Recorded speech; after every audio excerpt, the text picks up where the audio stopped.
Casio Duro Marlin is the best watch you can get under $50. It has the looks, it has the durability, and best of all, that price is perfect. For if it wasn't a Casio, in this case, it was an Orient or a Seiko, it would be worth at least 3 times more. What's up, guys? This is Perpetual Watch Reviews, and that was my introduction. Not as long as my other ones, but it's an introduction to this watch because this watch does not need much of an introduction to begin with. It is a cult classic in the watch following and in watch enthusiast, I guess. And I see a lot of potential in the future for this watch, especially in modding and especially in just how people use them. So to get on with the review, this is the Casio Duro Marlin, the MDV-106. This one is the one that comes with the rubber strap. I'll take it out right now.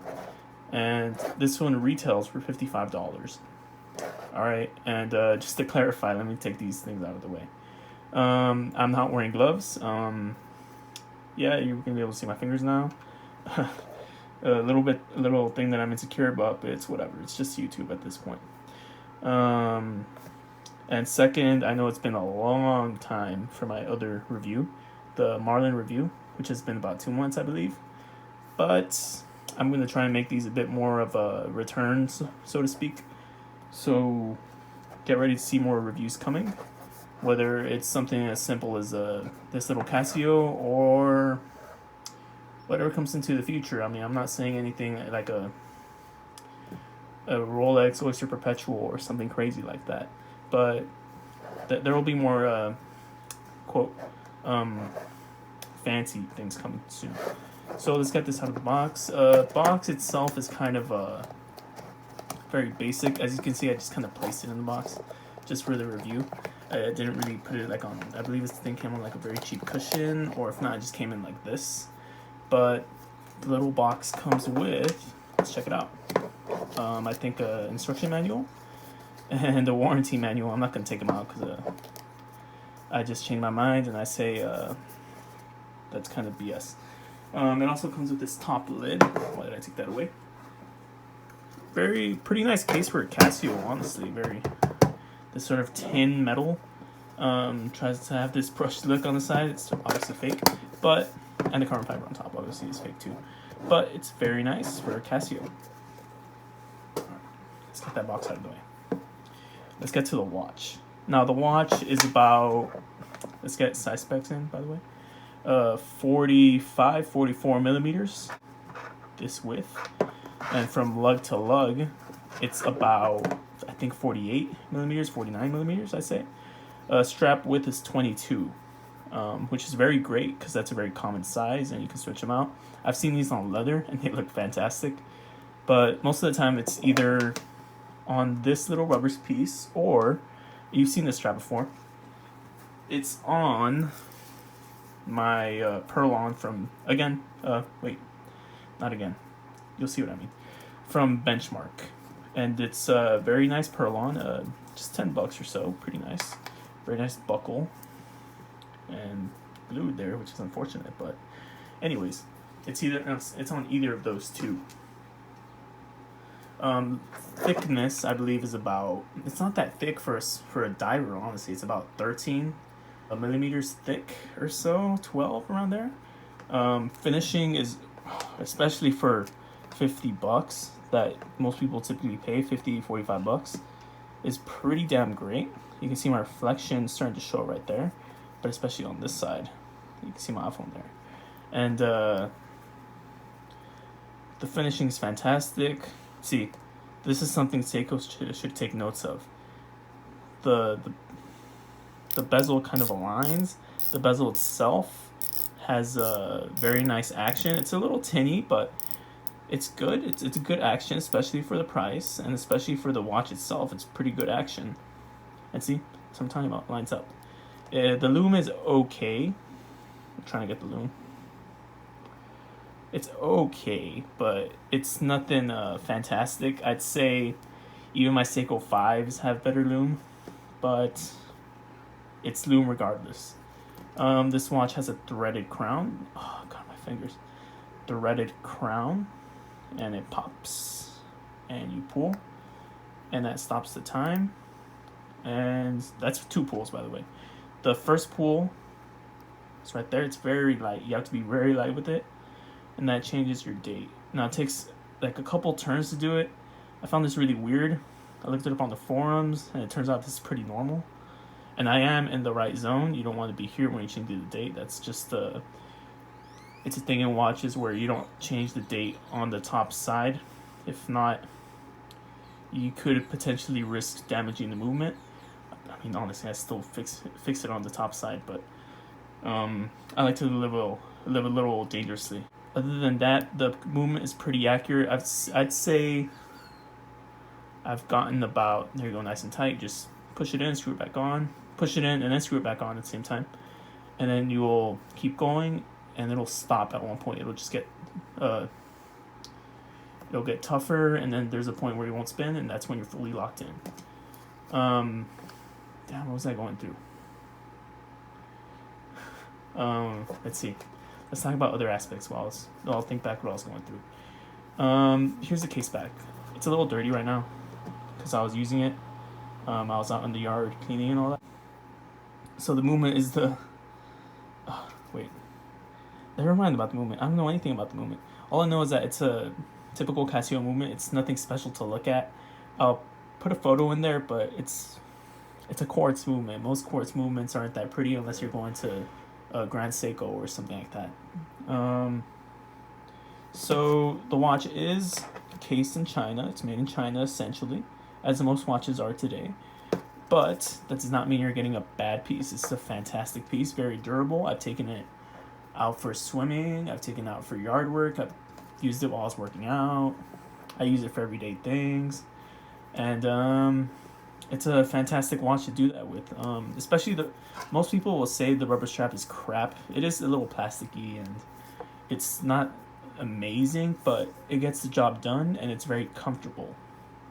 And if all you're looking is for a watch to be comfortable, this is almost a grand example, especially if you want a bigger dive watch. Now, that's the one thing a lot of people will complain about, especially the watch enthusiasts. It's too big. It's kind of big. It's like I said, 45 millimeters, but it wears pretty well. I'll have some B-roll going through, and you'll see how well it really wears on my 7-inch wrist. Ooh, speaking of my 7-inch wrist, this is what I'm wearing today. Completely forgot, my bad. And this is what I'm talking about. The strap is from Benchmark. This is the Seiko SNE 102. I don't know if I've shown this before. I need to look back. This is a solar watch. I use it for... People say it's more of an office watch, but honestly, I say it's more of a durable, outdoorsy, everyday watch. Sort of like a field watch, but with a nicer, dressier tone. Very pretty blue color, gold tone, stainless steel. Very fun watch. I'll maybe make a review on it another time, but maybe I'll put it on the bracelet for that. Anyways, back to the Casio Duro. My opinion on the watch is great watch, fantastic for the price. I got it at Walmart for like $34, and it's a hell of a watch, a hell of a piece. And the thing is, a lot of people probably won't give it credit because it's a $35, $40, $50 Casio. But this thing will take on a lot of things, man. It'll probably take on in terms of how durable it is, an Orient Mako Ray 2. Maybe, and this is a maybe, an SKX. And sure, it's not a diver's 200 meters, but if you see the way Casio built their watches, you're gonna see that they're way overbuilt to what they are. There's videos of people diving with F91Ws that have a splash proof rating, a 30-meter rating. And I wouldn't be surprised if this thing could do more than 200 meters. And I'm not talking about like dive 200 meters, but can exceed what is the rating for 200 meters, which is, I believe, diving without any sort of helium gas, if I'm not mistaken. The point I'm trying to get to is, if this had another logo on it, say it was from Seiko, they would charge at least $180. Not even retail. That's like after it's gone throughout the chain and all that kind of stuff. Retail would probably go for like $300 if it had a Seiko logo on it and it had the Hokusai Wave or whatever it's called. $300 retail. I guarantee it. Let's clean this up a little bit. It's a little dirty.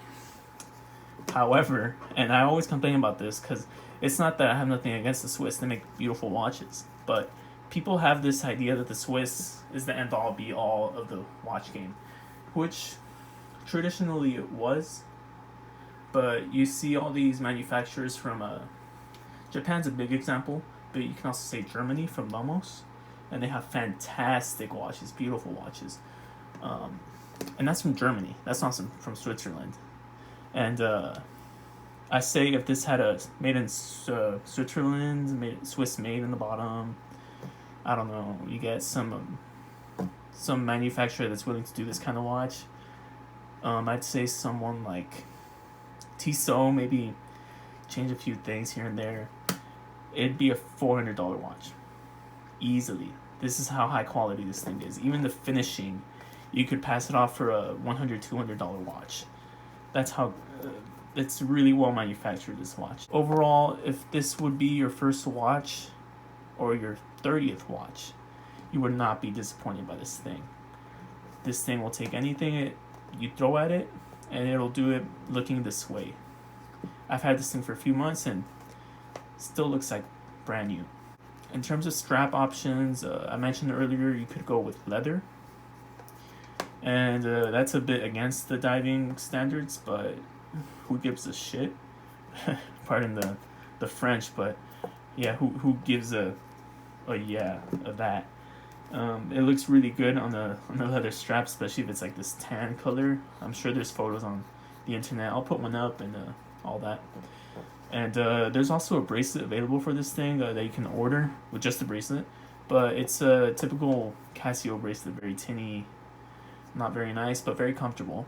So you can go with that. You can go with an aftermarket bracelet. I've seen these with engineer bracelets. The ones with like the multiple, like a ton of links, and they just go down and down all the way until it gets to the clasp.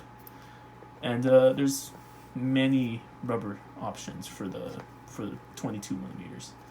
Now mods, they're a little bit rare right now in the MDV-106 Casio Duro Marlin community. I have seen bezel mods for this thing, and even what do you call them? Even dial mods for this thing.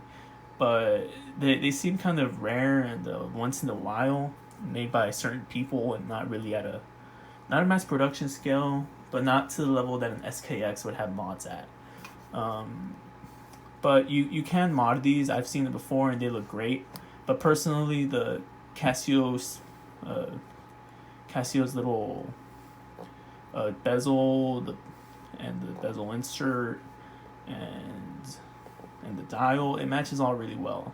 The only thing I would complain about, and I'm just a very big nerd about it, is the crystal is just a mineral crystal, which is very expected, but maybe a bit of a box that look really nice and retro. But that's not the point of this watch. I think it's just a modern, sleek diver that's with the modern proportions. So as far as the video goes, I believe that's all I'll mention about this watch. And again, just final exiting thoughts. You cannot go wrong with this watch, no matter who you are or what you enjoy. Despite the quartz movement, despite the big size, despite anything you don't like about this watch, you can't argue that this is a very good value of a watch. Alright guys, thank you for watching the video, and have a good one.